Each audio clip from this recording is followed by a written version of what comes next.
Good afternoon.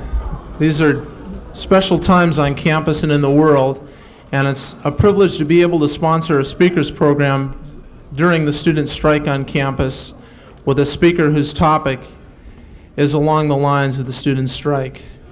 It's with pleasure that I introduce to you today a candidate for the Democratic nomination for United States Senator from California, Congressman John Tunney. Thank you. Thank you. Thank you. We're going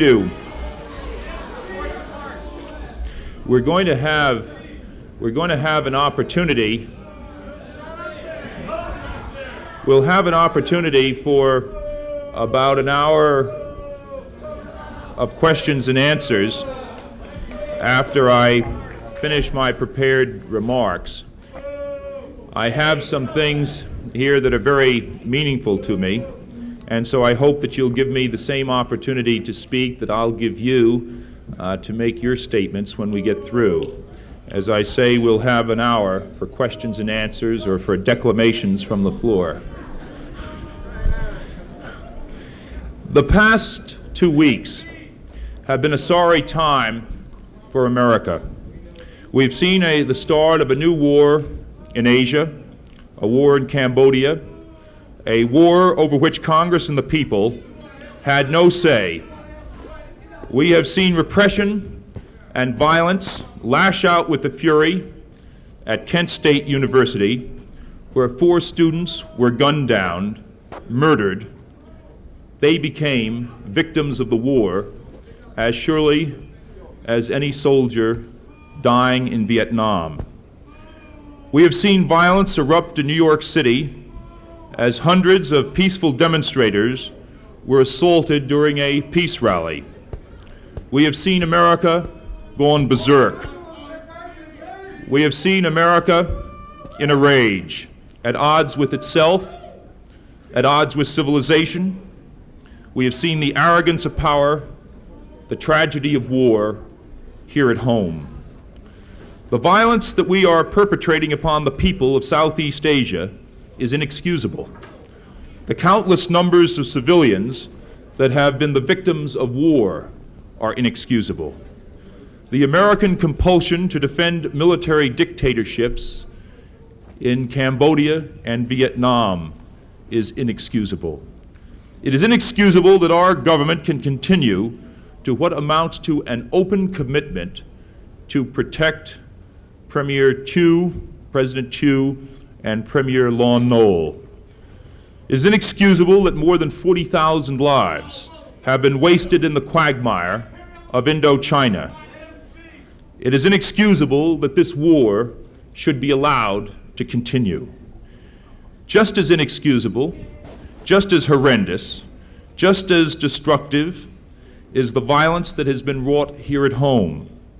The violence that struck down 4 college students, the violence that has destroyed buildings and lives on college campuses, the violence that has divided our country. Wherever anyone commits a lawless and violent act, whether he commits it alone or in a mob, whether it has been planned or is merely a response, whether it harms a policeman or a college student, no matter where it is committed or in whose name it is committed, it's a disgrace. Violence in America is just as reprehensible as anything that our government has done in the name of democracy in Vietnam. Why?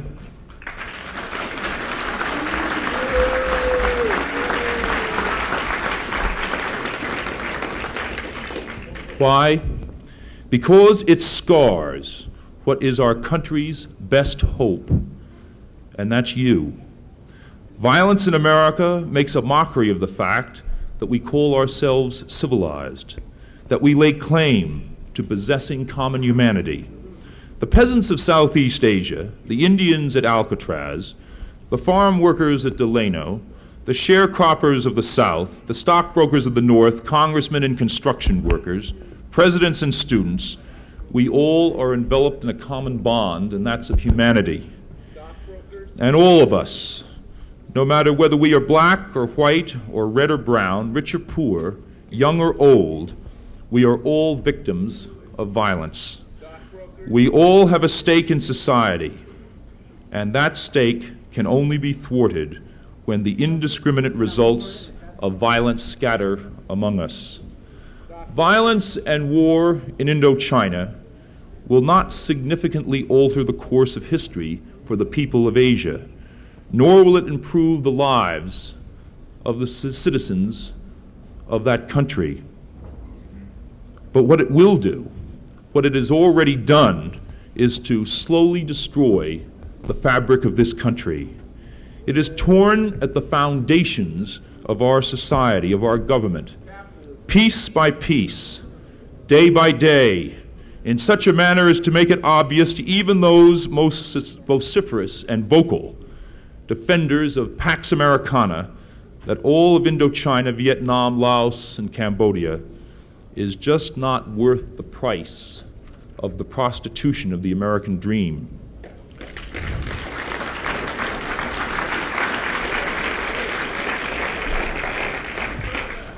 What we must recognize as a people is that when we teach an 18-year-old to kill in Vietnam or a 12-year-old to hate in Mississippi, we are doing something just as violent, just as repulsive as when we drop napalm on a band of innocent villagers a half a world away.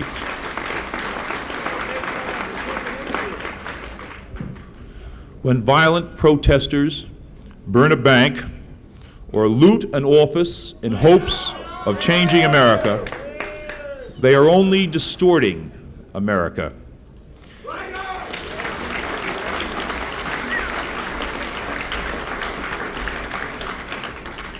They are only forcing those who can't understand to the point where they do not have to understand. They only have to react.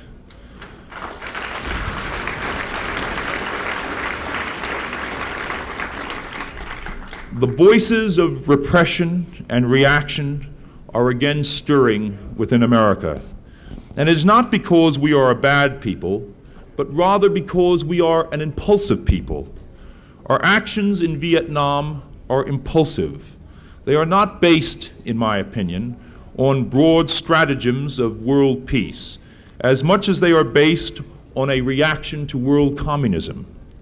The actions of the National Guard at Kent State, the police at UCLA, are based principally on a reaction to fear, the fear that pervades so much of America, the fear that what you are trying to do, what people like George Brown and myself are trying to do, is to change America.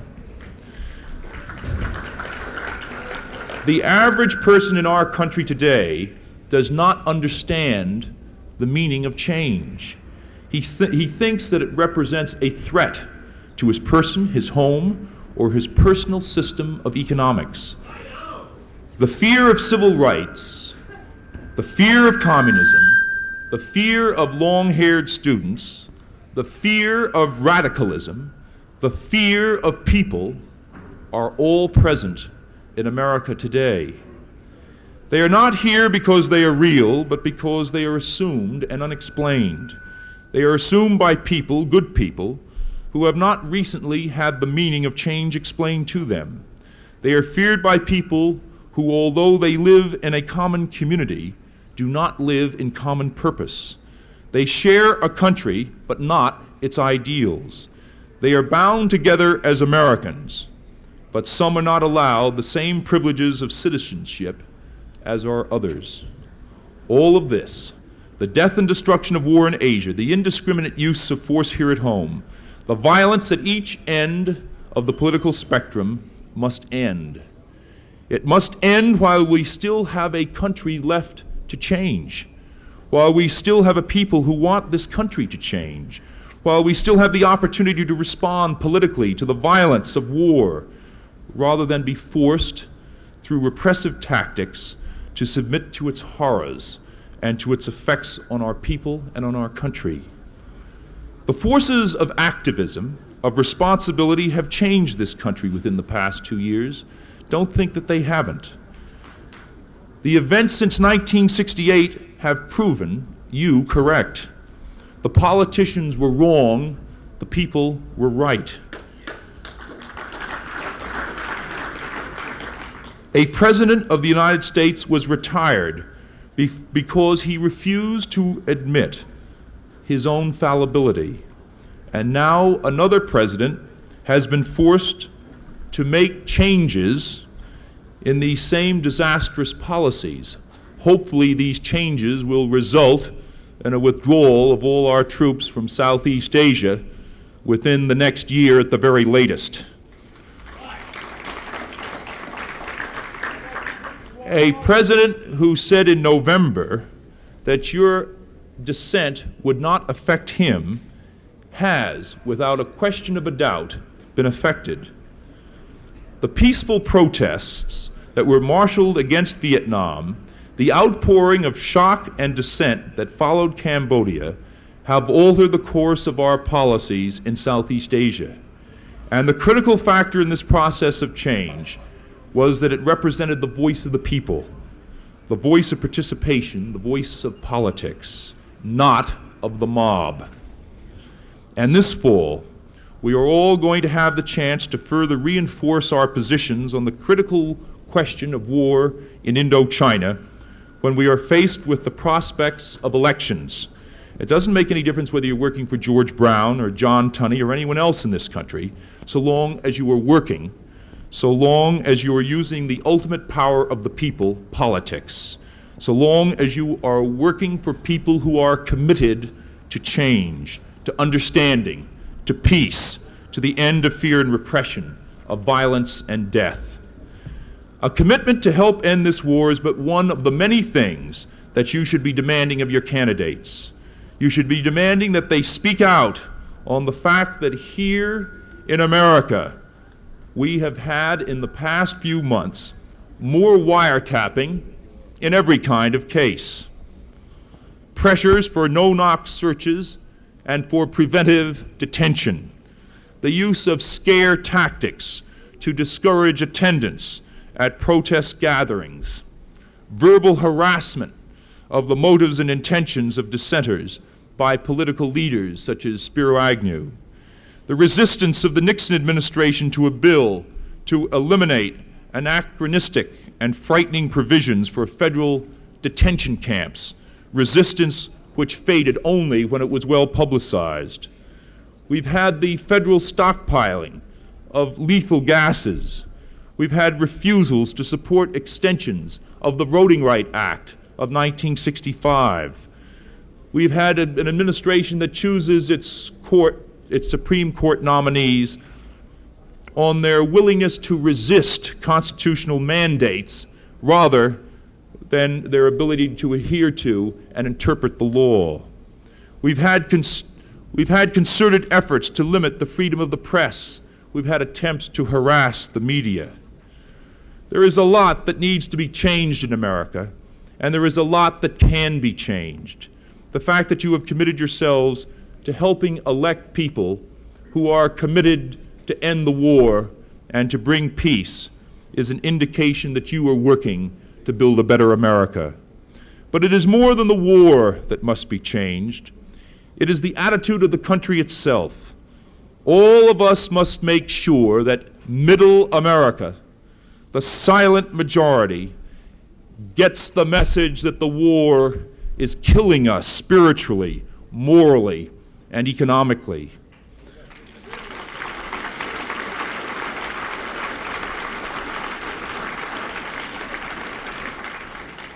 If some people do not think in terms of the immorality of this war, everyone can understand the fact that it is crippling the economy of our country. Your job is to carry this message to everyone, that in some way this tragic war and the threat of a larger war affects everyone in the United States, and it affects them negatively. If this is the only way to get the message home, then this is the approach that must be used. It is going to require a great deal of work and a great deal of commitment. because we are going to have a massive effort to get candidates elected throughout this country who are committed to peace, who will say, no more war. Middle America is listening, and they are getting the message. What has to be done is the formation of a broad coalition of all groups, of all peoples, over the issue of the war in Indochina. There is going to have to be a coalition of forces, of students, of concerned citizens, of businessmen, of laborers, of Middle America and the rest of America, a coalition for progress, for peace. And I am asking you to begin this coalition, to begin bringing this country together, really together, not as President Nixon said, bring the country together in his inaugural, but to bring the country together over peace, not over war. The problem is with politicians, not with people. Whatever you do, don't underestimate the conscience of America. The events of 1968 in New Hampshire, Wisconsin, Indiana, Oregon, and California prove that our country has a conscience. We did not obtain the ultimate in 1968, but we will the next time out, and we can start this year. But remember, you can't do it alone. You need help, and you need hope. The problems that we in the United States face today do not easily adapt themselves to quick solutions. What program is there, what easy solution there is, must be understood on the basis of what has come before. And there is no quick and easy solution to change attitudes. There's no easy solution that will rebuild a man's spirit, broken by the cruelty and discrimination of a country that has been too blind to see that the war is slowly destroying us, too deaf to hear the cries of hunger in our cities, too preoccupied with pride to understand immorality, too filled with prejudice to understand that our principal obligation is not to South Vietnam or Cambodia, but to ourselves, too immersed in the conflicts abroad to take the time to learn to live in peace and in amity with our brothers, too involved with materialism to think of morality. And so it falls to you to stop the war, to make our country more aware of its problems, more ready to attain its potential. It falls to you to work for the time when we shall live in a true community of common goals and common purpose, to work for a time when all men will share the same short movements of time in the same spirit of brotherhood. It falls to you to profit from the past, to build a future for yourselves and your country, and it falls to me to help, and I intend to. I would suggest only that in remaking America, in discovering yourselves, that you do not destroy what we have today, but rather improve it. I would insist that all of you use your sense of conscience and morality to help restore the same to this great country of ours. I ask you to do it not because it's right, although it is, and not only because it's a reasonable path, because it is, but rather in the final analysis, the decisions that your generation is making is the last best hope of mankind. And God knows we need that hope. I want to thank you very much, and now I'd be happy to answer your questions.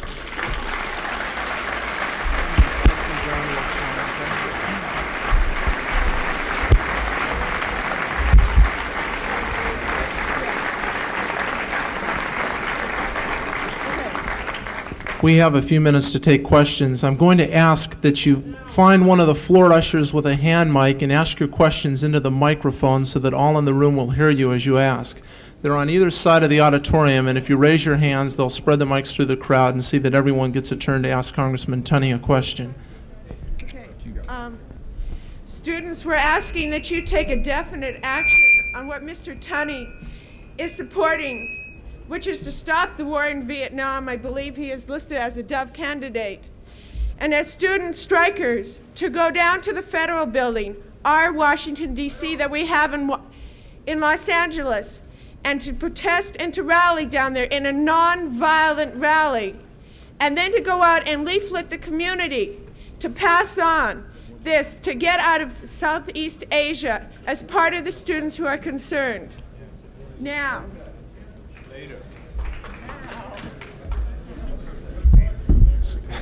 Excuse me, I hate to be back up here so quickly, but I'm going to ask that they be questions and that they be brief so that the congressman can give an answer and we can move on.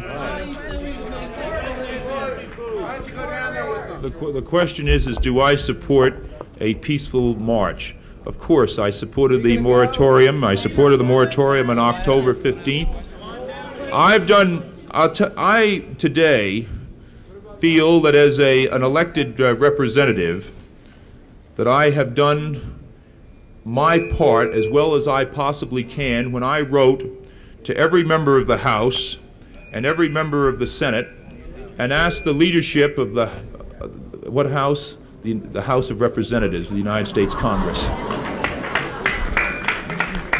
I wrote to every member of the House and every member of the Senate and asked them to join with me in getting the leadership to call a joint session of Congress to give 4 students the opportunity to address the Congress, a joint session, and the nation, and tell members of the Congress and the nation what they feel about the war in Vietnam and what they feel about other problems here in this country. And I think that that would restore a sense of communication which is so sorely lacking.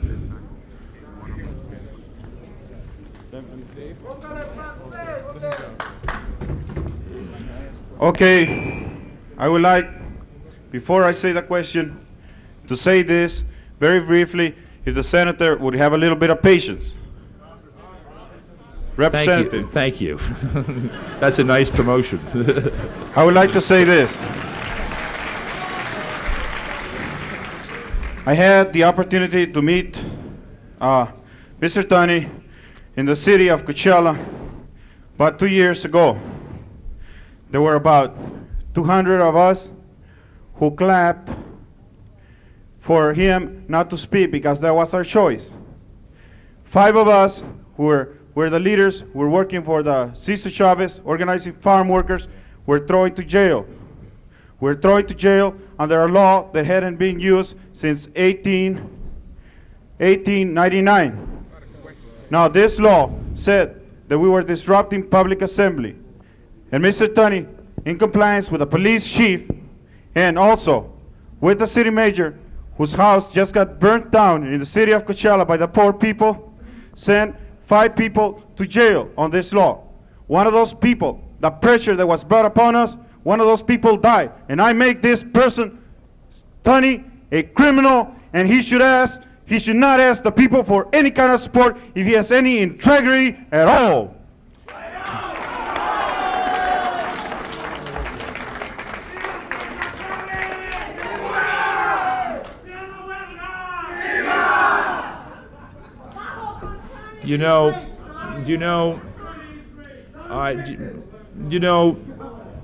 That statement, I assume, was made as a result of your being poorly informed, because I would not want to call you a liar. The fact is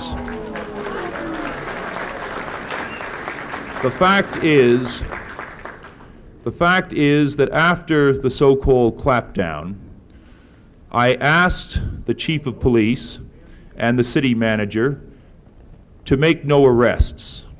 The fact is that after the arrests were made, I had my area representative, who was a witness, testify in behalf of the defense and say in behalf of the defense, and if you were at the trial, you heard him say that I did not think that any offense had been committed. It so happens that after there was a conviction by the jury, I wrote a letter to the judge and called him on the phone and asked him to please suspend any sentence. When that didn't work, I made an affidavit on behalf of the defendants. Their attorney requested me to do so, and I was very happy to comply. I made a statement which was used on appeal, an affidavit, that I was not bothered and I did not feel that it was constitutional to use this law to prosecute. After the appeal failed, I wrote a letter to the parole department and asked them to immediately parole the defendants that had been jailed. I did everything that I could to prevent the arrest, to prevent the trial, and to mitigate the sentence. And when you say the contrary, you're just not telling the truth.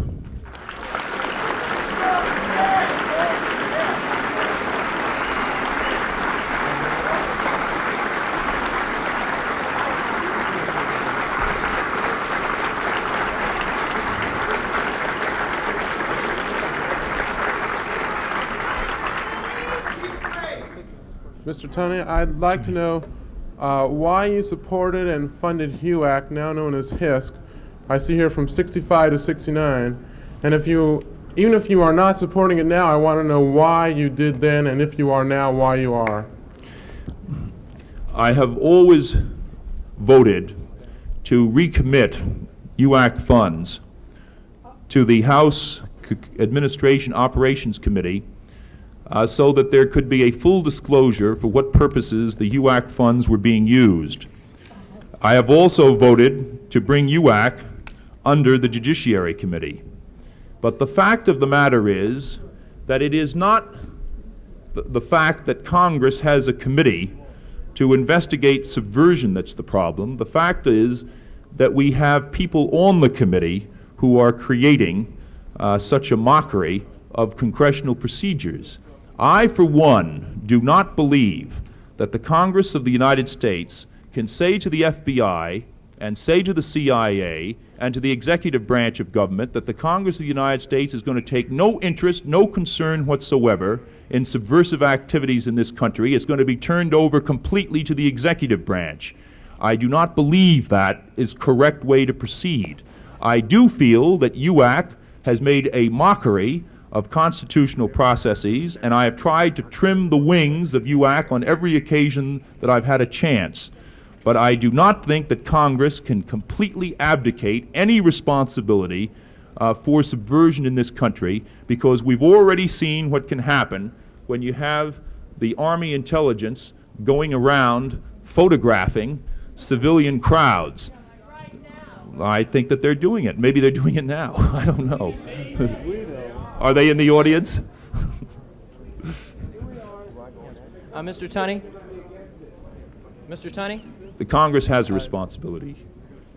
Yes. Just as you've come here today to ask us for some kind of political support, I wanted to ask you if you might be willing to lend us some support for an anti-war effort.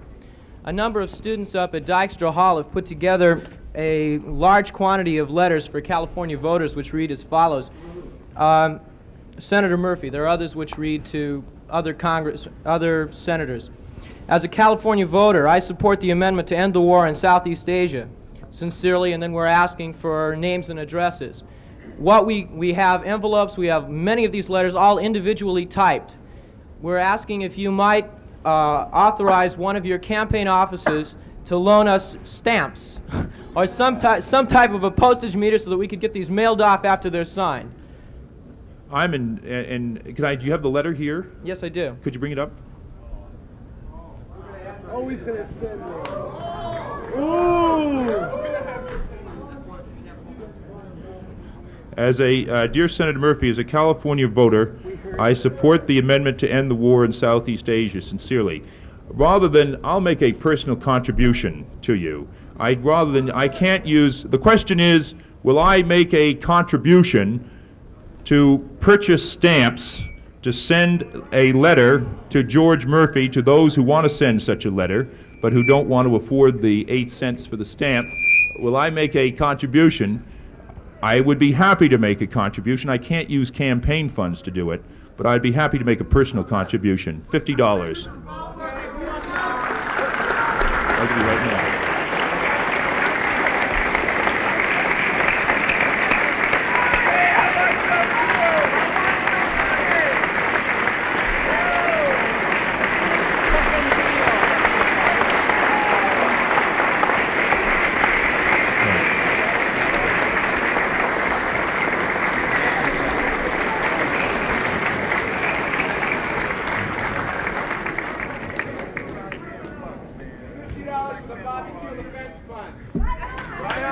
No, sir. Not to the Bobby Seale Defense Fund. Congressman Tunney, you claim to be a peace candidate in word and in deed. Yet in 1968, when the peace movement sorely needed leadership, when it sorely needed affirmative support, you were a member of the Tom Lynch delegation, a delegation dedicated to support Hubert Humphrey in the California primary and thereby supporting the existing policies of Lyndon Baines Johnson. How do you explain your sudden switch from a war candidate to an anti-war candidate, and do you explain this switch because it was a politically expedient thing to do? As you no doubt know, the Tom Lynch delegation, the President Johnson delegation, was formed. Oh, the question. Did you hear the question? Yeah. As you well know, the Tom Lynch delegation, the Lyndon Johnson delegation, was formed in 1967. I decided to join that delegation about 2 weeks after Senator Robert Kennedy said that under no conditions would he be a candidate for the United States presidency. Senator Kennedy happened to have been a very close friend of mine, and I had the opportunity during that period of time to consult with him rather extensively on what his own plans were going to be. Senator Kennedy said he was not going to be a candidate for the presidency, and 2 weeks later, in 1967, I agreed with about 19 of the 21 California Democratic congressmen to go on the Lynch delegation. I regretted very much that I was on the delegation, particularly when we had what happened in New Hampshire in 1968, and particularly when we had Senator Kennedy decide that he was going to come into the presidential race, because he always had been my candidate for the presidency. So the point simply is, if you look at the record, go back and take a look at 1967, I was talking very strongly that I thought that we'd made a great mistake in Southeast Asia. Mr. Tunney? Mr. Tunney? Yes, right. I have some short questions that require a yes or no answer. How many? 5 of them. Do you support the grape boycott? Yes or no? Simple answer. I don't want no rhetoric, no bullshit. I support collective bargaining. I ask you a question. Do you support the grape boycott? If you had asked the question, do I oppose the grape boycott, I would say no. Do you support the grape boycott? I have answered your question. Okay. I am for collective bargaining. Listen, be quiet. You can see for yourself. I ask you the second question. On TV programs over the weekend, you stated that you want a withdrawal of American troops from Southeast Asia. All candidates want a withdrawal of troops from Southeast Asia, except maybe Senator Murphy. I ask you, do you want an immediate withdrawal of troops from Southeast Asia? That is, not 5 years from now, not 3 years from now, but immediately. Right? Tomorrow, if you are elected, would you support such a move to withdraw all troops from Southeast Asia? Well, if you haven't been listening to my speech for the last 45 minutes, I apparently haven't been communicating. Obviously, I support a withdrawal of troops from Southeast Asia as fast as we can get them out and protect the lives of those who still remain behind. Hold on, listen. Be quiet. I said we ought to.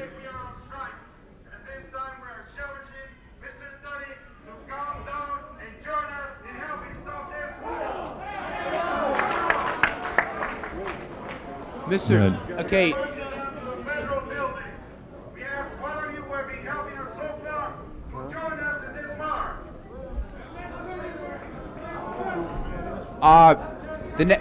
Yeah. Even though I do not want to, the gentleman over there, I want to ask you another important question. Right. All right, the two questions. If you are elected to the Senate, would you support President Nixon? Would you?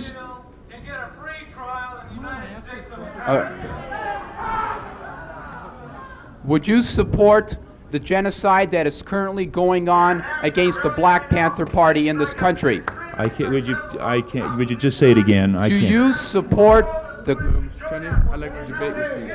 Well, we've got some people that want to ask some questions. Would you? Could you ask the question again? I'm sorry. Do you support the current genocide that is going on of the Black Panther Party in this country? Obviously, I don't support genocide, but the way your question is worded, I cannot answer that question. Do you support the police attack on the Black Panther Party across the nation? I do not support the indiscriminate killing of any kind of people, be they black or white. And I asked you, do you? Your question assumes so many facts that you haven't stated. I have not stated any facts. What are you talking about specifically? Are you? Be specific, please. Be specific. Are you talking about Bobby Seale? No, that is only a part of it. Do you support Mr. Tunney? Well, we've got to. The police stand in line attack on the Black Panther Party across the nation? There is no way. It is a simple question. Do you support the police? It is not a simple question. It assumes a lot of facts.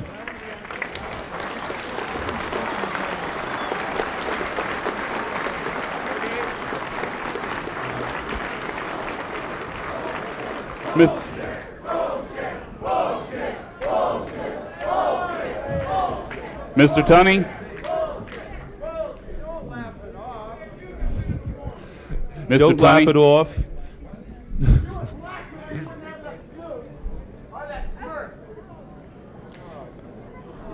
Are you black?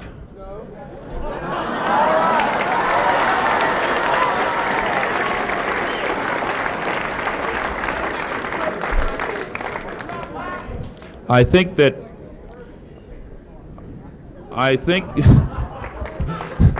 somebody said that he doesn't look as though he's starving either.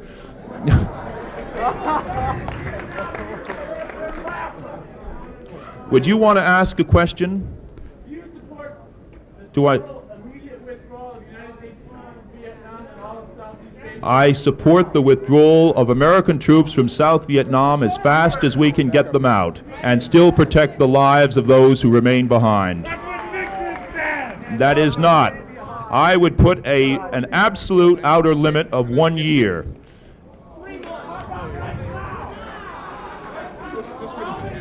If we could get them out, in 3 months, I would get them out in 3 months. Mr. Tunney? But I think we have to have an absolute time limit, because as long as you say we're going to get them out as soon as we can without putting a time limit on it, you are going to have the opportunity to fudge on the commitment. And that's why I'm in favor of an absolute time limit. Mr. Tunney? Yes. Mr. Tunney? Yes, sir. A lot of questions have been posed to you have been illogical and very poorly based. Now, I think most of us here, whether you want to label us majority or the mass, most of us here are pretty frustrated, and so we're trying to do something. And what we're doing is going in different factions in different ways and not getting a damn thing done You've got the march to the federal building. You're trying to do your part. We're trying to do our part. What can we do to be effective now? I think that the thing that you can do to be effective now is to organize and go out into the community and explain to people what your opinion is on the war, to, if you feel that it's important, to do what many students did when Gene McCarthy was running, to work for peace candidates that are running for political office, to do as some young men are doing who are working out of my office right now in Washington, D.C., go back to Washington and meet with various elected representatives in the Congress and the Senate and indicate to them your very deep concern. There are 4 young people right now from Berkeley that are living in my home for a week who are going around to the various offices of congressmen and senators, appointments which I set up for them, and working out of my office to try and communicate their ideas on the war. These are some of the things that can be done, and done effectively.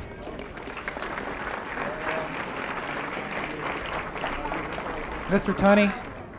We'd like to ask you 2 questions. Mr. Tunney. Number 1, why did you state after Bill Kunstler spoke at Santa Barbara that he ought to be thrown in jail and prosecuted to the full extent of the law for crossing state lines to incite riots? That's not... Number 2, can I answer that question? refused to come out and support the Great Strike wholeheartedly. Can I answer? Number 3, why did you not fulfill your commitment which representatives from you made earlier that you would support the march to the federal building? Well, let's go one by one. Let's go one by one.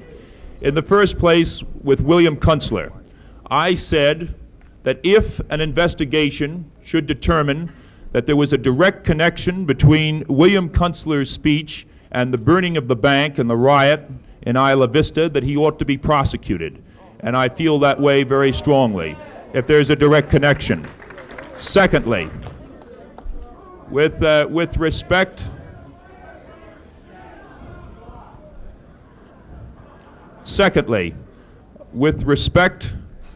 to the great boycott, I have no doubt that you don't like my position.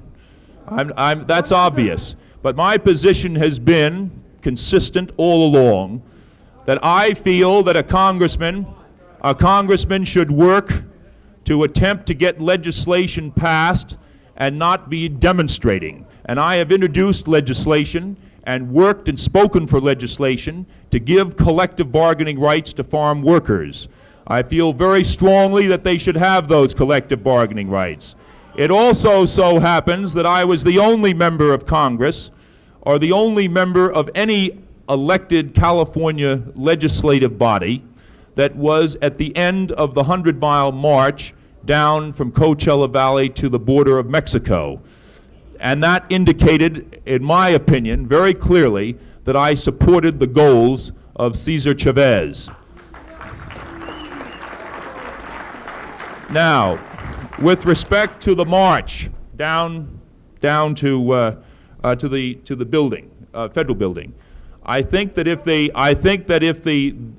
a good thing to have peaceful demonstrations,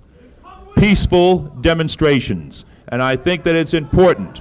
And I think that, as I've indicated, that if it is peaceful, it's a very good thing, and you ought to go out into the community and try and explain your position to people, rather than attempting to alienate people, the bulk of the people, through violence or through shouting.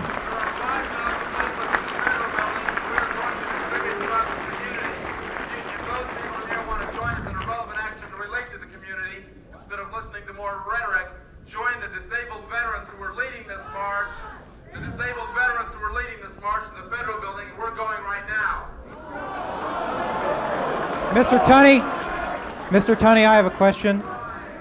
Right here. Oh, yes, excuse me. Okay. First, which is most important to you? The principles that you seem to be espousing or your own personal ambitions?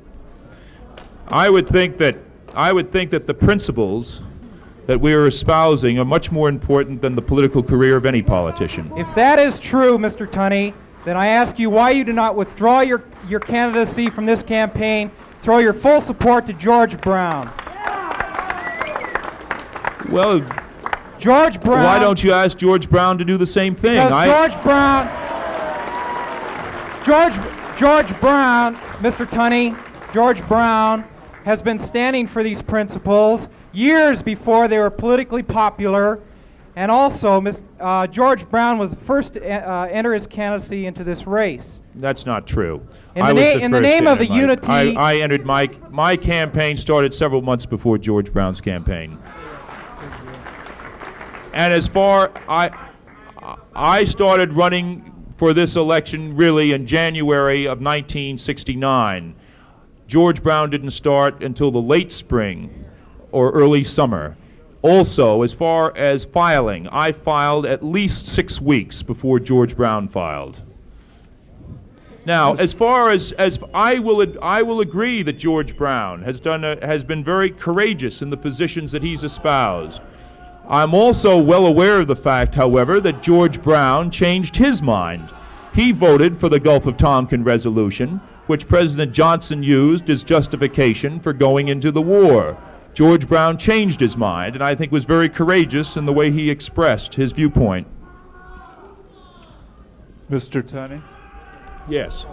The last question was... Excuse me, this will be our last question as we promise to room back to the strike committee at 1 o'clock. The last question that was asked was very similar to the one I was going to ask.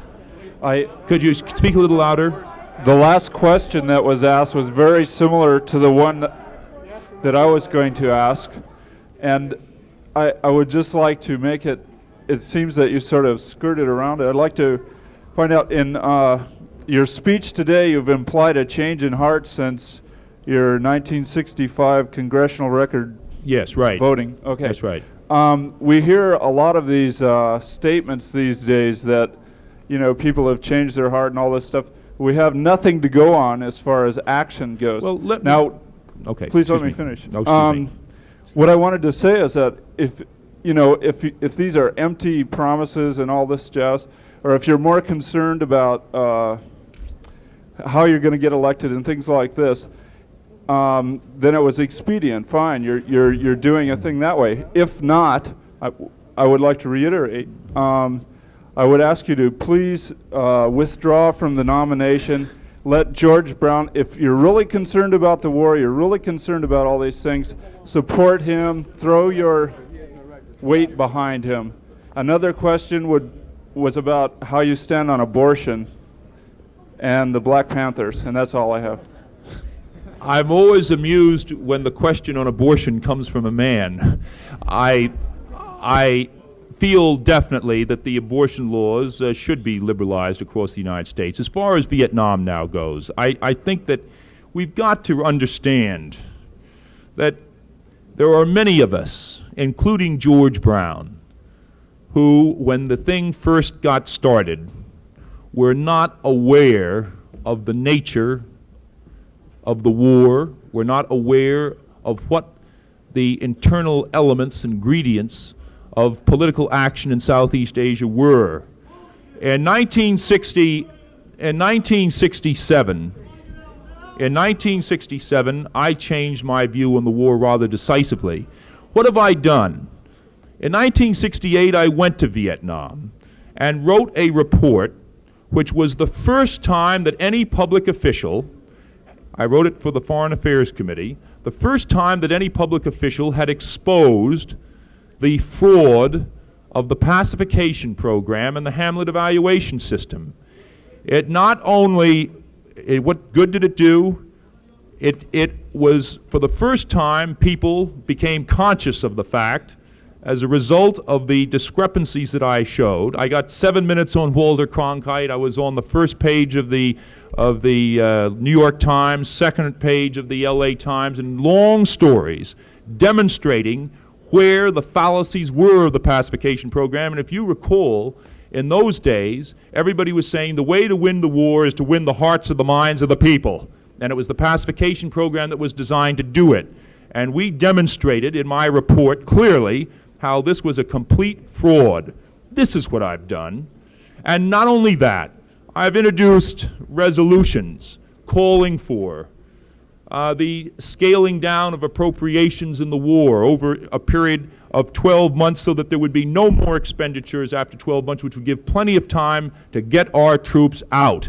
Not unilateral disarmament, but getting our troops out. The trouble is, the only way that you're going to be able to accomplish something is if you are reasonable in the position that you're advocating. If you are unreasonable, people just tune off.